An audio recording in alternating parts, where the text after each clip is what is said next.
बिस्मिल्लाहिर्रहमानिर्रहीम अस्सलाम वालेकुम। आज हम डिस्कस करेंगे मॉन्टेसरी मेथोडोलॉजी के बारे में।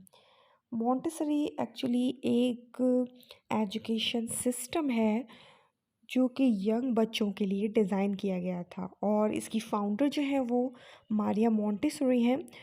मारिया मॉन्टेसरी एक एजुकेशनिस्ट और एक फ़िज़िशियन है और उन्होंने ये सबसे पहले मेथड जो है वो अप्लाई किया था डिसेबल बच्चों पर और डिसेबल बच्चों में बहुत इम्प्रूवमेंट आई इससे और उसके बाद उन्होंने सोचा कि क्यों ना अब इसको नॉर्मल बच्चों की तरफ लाया जाए और फिर ये नॉर्मल बच्चों की तरफ आया।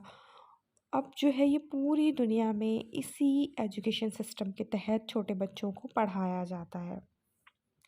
मॉन्टेसरी जो है एक्चुअली वो प्रैक्टिकल बेस्ड लर्निंग है, यानी कि लर्न बाय डूइंग के तहत बच्चे को सिखाया जाता है, यानी जो बच्चा खुद करता है वो उसे याद रह जाता है। मॉन्टेसरी के 5 मॉड्यूल्स हैं, यानी मॉन्टेसरी को 5 हिस्सों में डिवाइड कर दिया गया है। सबसे जो पहला है वो ईपीएल है। ईपीएल का मतलब होता है एक्सरसाइजेज ऑफ प्रैक्टिकल लाइफ, यानी कि हम इस एरिया पर हम अपने बच्चों को इंडिपेंडेंट बनाते हैं। इसके भी 4 मुख्तलिफ ग्रुप्स हैं या कैटेगरीज़ हैं, जिसमें सबसे पहले केयर ऑफ़ सेल्फ आता है, फिर एनवायरनमेंट, फिर grace and courtesy and then control of movement आता है। इसकी हम डीप में बात बाद में करेंगे।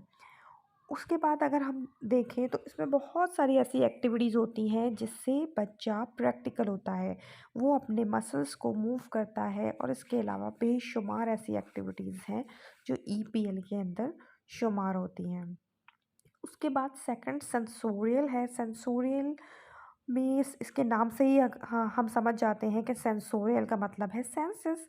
तो हमारे 5 सेंसेस हैं और इस मॉड्यूल के अंदर हम कैसे बच्चे के सेंसेस रिफाइन कर सकते हैं, तो इस मॉड्यूल के अंदर वो हम ये जानते हैं।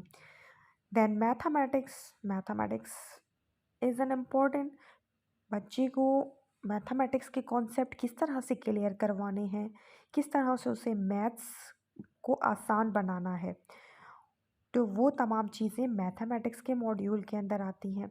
और हैंड्स ऑन एक्टिविटीज़ करवा के हम बहुत सारे कॉन्सेप्ट को बआसानी ईज़ी कर सकते हैं बच्चे के लिए।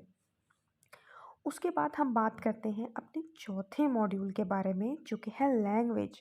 लैंग्वेज में वो तमाम लैंग्वेजेस आ जाती हैं जो कि बच्चा बोलता है, जहाँ वो रहता है उसकी वो लैंग्वेज।